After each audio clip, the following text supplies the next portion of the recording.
AP CM Chandrababu Naidu ఎన్నికలకు ముందిచ్చిన హామీలన్నీ టకటక అమలు చేసేస్తున్నాడని టీడీపీ మంత్రులు చెప్తున్నారు. అసలు చంద్రబాబు అప్పుడు చెప్పింది ఏమిటి, ఇప్పుడు చేస్తున్నది ఏమిటని ప్రతిపక్షాలు ప్రశ్నిస్తున్నాయి.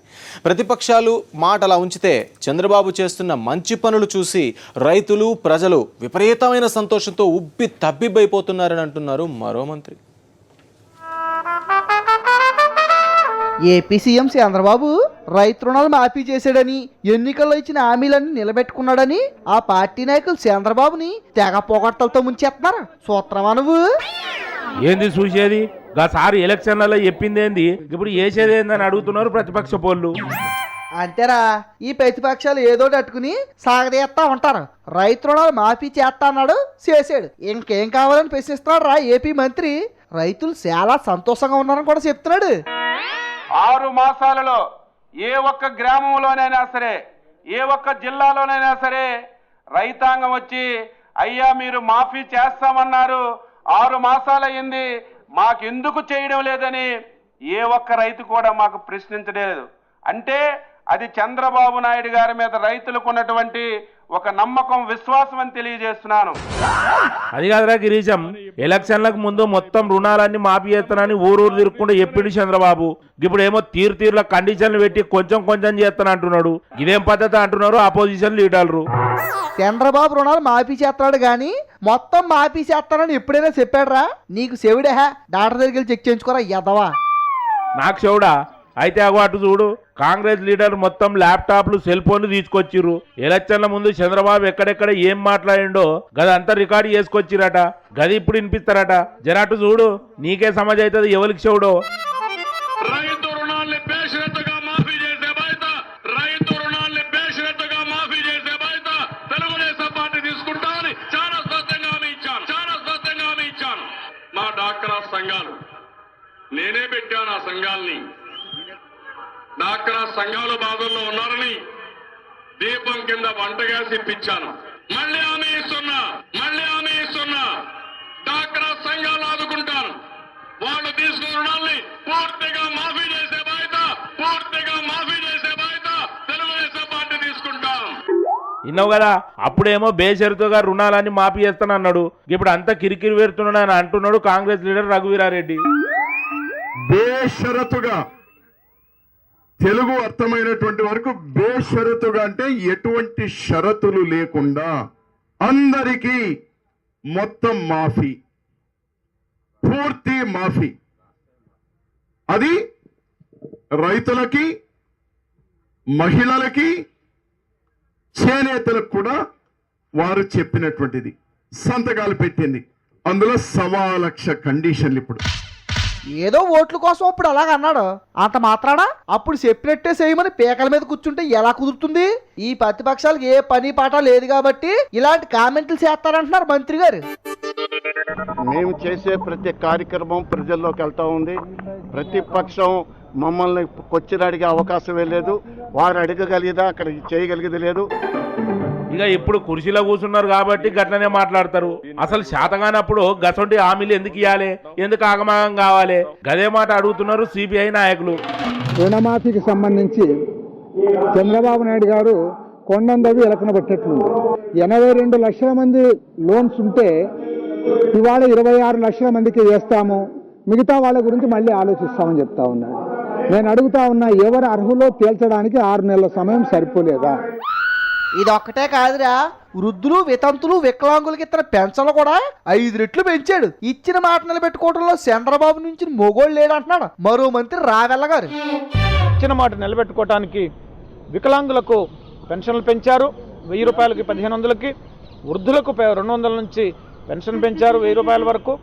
అదేవిధంగా వితంతువులకు కూడా పెంచారు. వాళ్ళందరికీ కూడా జన్మభూమి మా ఊరు కార్యక్రమం ద్వారా నెల రోజులు విజయవంతంగా నిర్వహించి పెన్షన్ పథకాన్ని బ్రహ్మాండంగా అమలు చేయడం జరిగింది.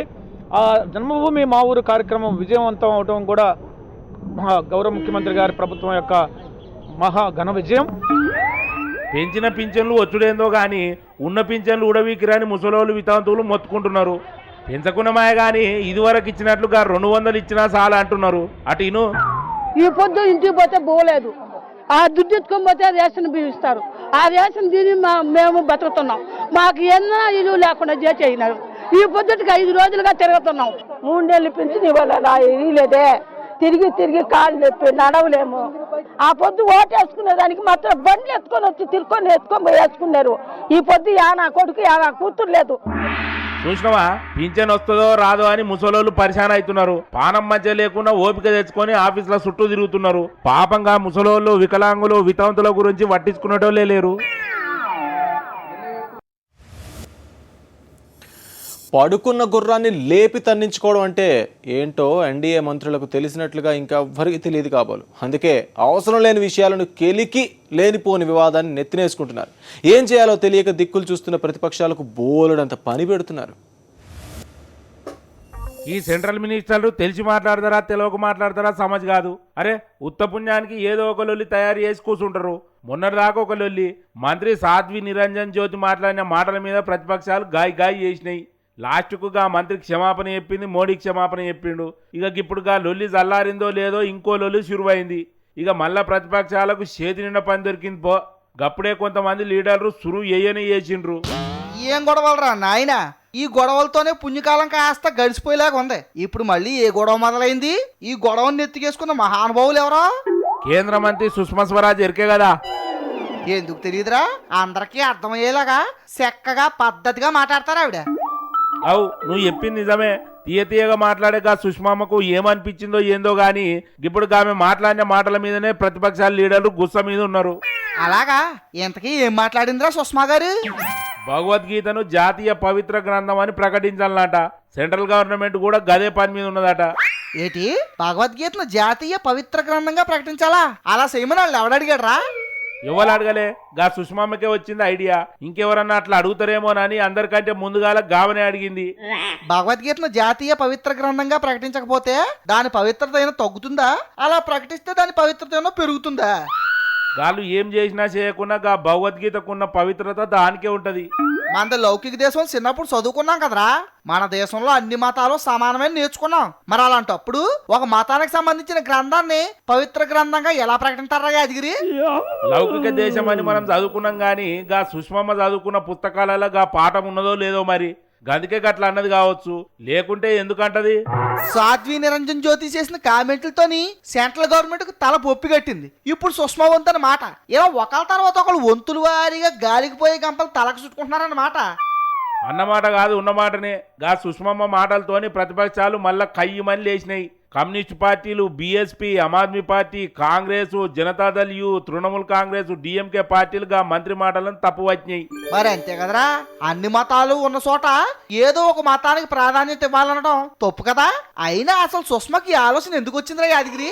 గామకు అసలు గా ఆలోచన వచ్చేటట్లు చేసింది మోడీనే. మధ్యలో మోడీ ఏం చేశాడ్రా? మోడీ అమెరికాకు పోయినప్పుడు ఒబామాకు, జపాన్కు పోయినప్పుడు జపాన్ ప్రధానికి భగవద్గీత కానుకగా ఇచ్చిందట. అగో అది చూసి సుష్మమ్మ దిమాకులకు ఈ ఆలోచన వచ్చింది. మోడీ ఏ దేశం పోయినా అక్కడ ఉన్న వాళ్ళకి భగవద్గీత ఇస్తున్నాడు కాబట్టి దాన్ని మన దేశంలో జాతీయ పవిత్ర గ్రంథంగా వేయాలని అన్నది. ఇల్లుగాలు ఒకటి ఎడుతుంటే చుట్టగా నిప్పులేదని ఇంకొకటి ఏడిసాడంట. అలాగ ఉందరా ఈ మంత్రులు తీరు. ఇక నుంచి ట్రాఫిక్ పోలీసులు వాహనదారులతో మర్యాదగా మాట్లాడతారు. ₹1 కూడా లంచం తీసుకోరు. మీరు ఇస్తామన్నా సరే మాకొద్దు అంటూ ముట్టుకోకుండా పారిపోతారు. ఇన్నేళ్లుగా లేని మార్పు ఇప్పుడెలా సాధ్యమని ఆశ్చర్యపోతున్నారా? అదంతా వారి చొక్కాలకు తగిలించబోతున్న 3వ కన్ను మహత్యం. పోలీసు వాళ్ళని చూడగానే జల్లుమంటది కొంతమందికి. పోలీస్ స్టేషన్కి పోవాలంటేనే గజ నొక్కుతారు. తప్పు చేసినోని చేయనోని కూడా ఒక తీరుగానే చూస్తారు. అప్పుడప్పుడు అమాయకులను కూడా లోపడేసి శమడాలు కూడా కొడతారు. గందుకే ఏ తప్పు చేయకున్నా కూడా గా పోలీసు వాళ్ళని చూస్తే భయపడతారు చాలా మంది. అవునరా యాదగిరి, పోలీస్ డ్రెస్ వేసుకోగానే అంతవరకు ఆళ్ళు ఏ మూలో దాక్కున్న అపరిచితుడు బయటకు వచ్చేస్తాడు. అయితే పోలీసులో కూడా నిజాయితీగా డ్యూటీ చేసేవాళ్ళు ఉన్నారా, కానీ కొందరు కారణంగా మంచోళ్ళు కూడా నింద మొయ్యాల్సి వస్తుంది. అందుకే CM KCR sir police department కు, పోలీసులకు మంచి పేరు తెచ్చేందుకు కోషిష్ చేస్తున్నాడు. కుర్చీలో కూర్చోగానే పోలీసు వాళ్ళ కోసం కొత్త కారు కొనిచ్చిండు. ఇది వరకు డొక్కు జీపులలో కూర్చొని బందోబస్తుకు, పెట్రోలింగ్ కు పోయే పోలీసులు ఇప్పుడు కాలరల్లా తిరుగుతున్నారు. అది పాత విషయమే కదరా, కొత్తగా ఏం చేశారో చెప్పు. నువ్వు బండి మీద పోతుంటే ఎప్పుడన్నా ఎక్కడైనా ట్రాఫిక్ పోలీసులు ఆపిరా నిన్ను? నన్నేట్రా, చాలా మంది ఆపుతారు. కొంతమంది పోలీసులు సెలానా రాస్తారు, ఇంకొందరు 100-200 తీసుకుని విడిచిపెడతారు. అది అంతటా జరిగేదే లేరా. ఇక ఇప్పటి సంది గసంటివి జరిగాయి. జరగవా? ఎందుకురా? ఇగో గీ పోలీస్ సార్ అంగి చేపుకున్న చూసినావా? గది ఏందనుకుంటున్నావు? అది ఒక కెమెరా. బయట దేశం నుంచి గసంటి కెమెరాలు మస్తు తెప్పించి పోలీసుల అంగిలకు ఇట్లా అతికబెట్టిర్రు. ఆ కెమెరాతో పోలీసులు ఏం చేస్తారా? రోడ్డు అంటూ పోయే వాళ్ళు అందరి ఫోటోలు తీయాలా? అది కాదురా వారి, బండ్ల మీద పోయేటోళ్లకు పోలీసు వాళ్ళకు అప్పుడప్పుడు కొట్లాటలు అవుతుంటాయి. పోలీసులు గాలని ఏదో ఒకటి అంటారు, గాలు పోలీసులను ఇంకేదో అంటారు. కొందరు పోలీసులు కాయిదాలు లేని బండ్లను ఆపి పైసలు తీసుకొని ఇడిచిపెడతారు. ఇగో గిసొంటివి రోజు జరుగుతూనే ఉంటాయి కదా. ఇక గిప్పటి సంది గసొంటివి జరగకుండా ట్రాఫిక్ పోలీసుల అంగీలకు ఈ కెమెరాలు పెడతారు. ఆ కెమెరాలు పెడితే ఏమవుతుందిరా? పోలీసులు ఏం చేస్తున్నారు, ఎవరితో మాట్లాడుతున్నారు, ఎట్లా మాట్లాడుతున్నారు, అగో గదంతగా కెమెరాల రికార్డ్ అవుతుందట. గదంతా ఆఫీసులో కూర్చున్న పెద్ద సార్లు చూస్తారట. గా భయంతో ట్రాఫిక్ పోలీసులు ఒళ్ళు దగ్గర పెట్టుకొని పనిచేస్తారట. ఇది మెయిన్ ప్రాసెస్ ఏంటంటే, ఇప్పుడు నాతోటి ఎవరు మాట్లాడినా అని నా వాయిస్ అతని వాయిస్ రెండు, అతని వీడియో రికార్డింగ్ అవుతుంది, నా వాయిస్ ఏమో వోకల్ రికార్డ్ అవుతుంది. ఇద్దరం ఏం మాట్లాడాము, అసలు నేనేం అడిగాను ఆయన్ని, వాళ్ళు నాకేం చెప్పారు సమాధానము. నేను వెహికల్ ఆపుతున్నప్పటి నుంచి వాళ్ళ దగ్గర నుంచి వాళ్ళు టోటల్గా నా దగ్గర నుంచి వెళ్ళిపోయి చలాన్ రాసుకొని వెళ్ళిపోయేంత వరకు ఏమైంది సంభాషణ మా ఇద్దరి మధ్య అన్నది దీంట్లో రికార్డ్ అవుతుంది. వినడానికి చూడడానికి బాగుంది, కానీ ఇది అమలు జరుగుతుందిరా యాదగిరి. ఎందుకంటే మన వాళ్ళు అంతా ఆరంభ సూరత్వమే కదా. అరే చెయ్యక ఏదో ప్రయోగం చేస్తున్నారు, చేయనీయ రాదు, నీదేం పోతుంది? గా ప్రయోగం మంచిగా సక్సెస్ కావాలి, దాంతోని పోలీసు వాళ్ళకు జనాలకు మంచి జరగాలని కోరుకోవాలి. గాని గిట్లా అపశకునం మాటలు మాట్లాడతావేంద్రా నువ్వు?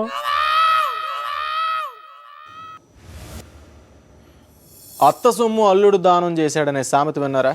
పోనీ అది కాకపోతే రాజుల సొమ్ము రాళ్లపాలు, ఈ సామెత విన్నారా? వినే ఉంటారు. హైదరాబాద్ నగరవాసులు జిహెచ్ఎంసీకి కట్టే పన్నులు కూడా అలాగే ఖర్చు అయిపోతున్నాయి. ఆ సామెతలకు జిహెచ్ఎంసీకి ఏమిటి సంబంధం అంటారా? ఉంది, చూడండి. పొద్దున్నే ఛాయ్ తాగకపోతే ఎక్కడో ఉంటదిరా గిరీశం. అవునరా యాదగిరి, టీ తాగకపోతే ఏదో హెల్తీగా ఉంటదరా. మరైతే మంచి ఛాయ్ తాగుదాం రారా బై. నా దగ్గర డబ్బులు లేవురా, సింగిల్ చాయ్ అంటే 10 రూపాయలు అవుతుంది కదా. ఛాయ్ తాగనీకి పైసలు ఎందుకురా, ఉత్తగానే తాగుదాం దా. ఏట్రా ఫ్రీగా తాగేది? ఉచిత బియ్యం, ఉచిత విద్యుత్ లాగా ప్రభుత్వం ఉచిత టీ పథకం ఏమైనా పెట్టిందేట్రా? గజేంద్ర, ఎన్ని ఛాయలు తాగినా మనకేం ఖర్చు కాదురా, ఉత్తగానే.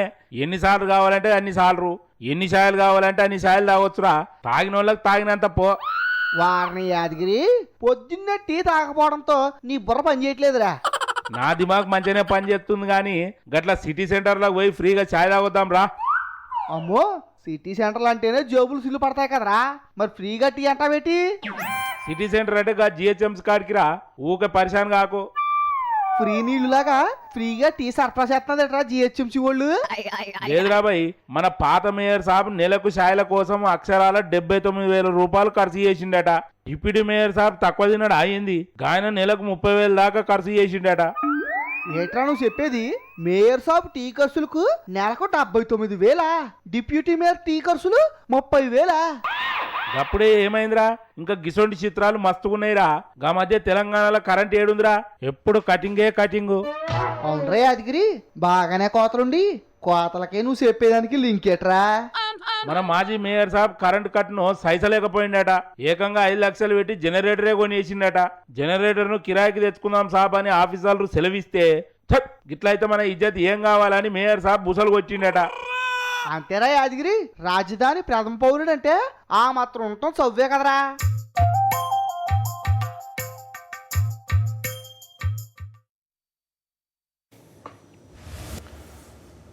అనకొండ నోట్లో తల పెడతానని ఛాలెంజ్ చేశాడు ఒక అతను.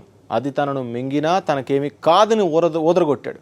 ఓ పెద్ద అనకొండను కూడా వెతికి పట్టుకున్నాడు. దానికి ఆహారం అయిపోవడానికి సిద్ధమయ్యాడు. ఆ తర్వాత ఏం జరిగింది? అతను అనకొండ నోట్లోకి వెళ్ళి తిరిగి బయటకు వచ్చాడా, లేక అతన్న అనకొండ మింగేసిందా? ఏం జరిగింది?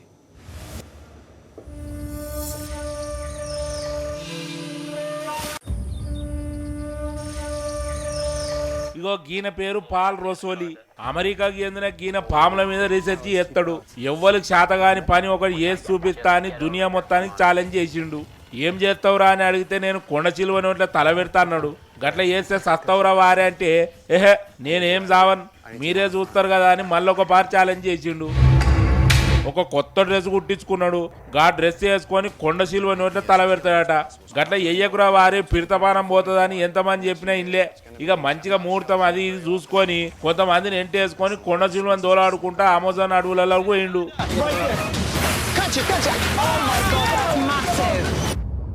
లాస్ట్కు అడవిలో ఒక తాన 20 అడుగుల పొడవున్న ఒక పచ్చ అనకొండ చూసిర్రు. దాన్ని చూడంగానే అగో దొరికిందని ఏందో బంగారాన్ని దొరికినట్లు మస్తు సంబరపడ్డారు. ఇక పాల్ కొత్త డ్రెస్ తొడుక్కున్నాడు, దాని మీద పంది రక్తం చల్లుకున్నాడు. గాయన ఎంబడి వచ్చిన వాళ్ళందరూ కెమెరాలు పట్టుకొని షూట్ చేస్తున్నారు.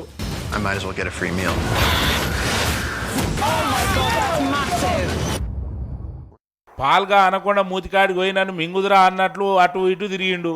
పాలను చూసి గిదేం జంతువు గిట్లున్నదని డౌట్ పడ్డట్టున్నది అనకొండ. అందుకే చాలా సేపటి దాకా ఏమనిలే. ఆయన కూడా పాలు ఇడిచిపెట్టకుండా తిను అని దాని ఎంబడి పడేతలకి ఇక అది ఆయనను చుట్టుకున్నది. తలకాయని నోట్లో పెట్టుకొని మింగేందుకు చూసింది. ఇంకో దిక్కు నుంచి తోకతోని పాలను మొత్తం చుట్టుకున్నది. గంతే ఇక పాలు గుడ్లు తేలేసిండు. పాము గాయన తలకాయని కొంచెం మింగింది. ఇంకొంచెం సేపు గట్టినే ఉంటే గాయన చేతులు పుట్టుక్కుమని ఇరియేటియే, బొక్కలు సూర అయ్యేటియే. గప్పుడు నన్ను బయటికి గుంజుర్రా వారి అని సైగలు చేసిండు. ఎంబడే అక్కడున్నోళ్ళు గాయనను బయటికి గుంజిర్రు. దునియా మొత్తంలో అతిపెద్ద పాము అనకొండ కడుపులోకి పోతా లోపల ఎట్లుంటుందో చూసి మళ్ళా బయటకు వస్తా అని పైల్వాన్ లెక్క పాలు మస్తు ప్రచారం చేసిండు. లాస్ట్కి ఇట్లా చేసిండు. గది చూసి అందరు నవ్వుకున్నారు. సోషల్ మీడియాలో పాల మీద మస్తు జోకులు కూడా వచ్చినాయి. కొంతమంది అయితే మస్తు తిట్లు కూడా తిట్టిర్రు. కుక్క నోట్ల ఏలు పెట్టిన ఫోటోలు పోస్ట్ చేసిర్రు. పాలు ఏమంటాడో ఎరికేనా, అనకొండల సంరక్షణ కోసం పైసలు కలెక్ట్ చేసేందుకు ఈ సాహసం చేసినాని అంటున్నాడు. ఎవల పిచ్చి గాలకు ఆనందం అని ఉత్తగానే అనలే.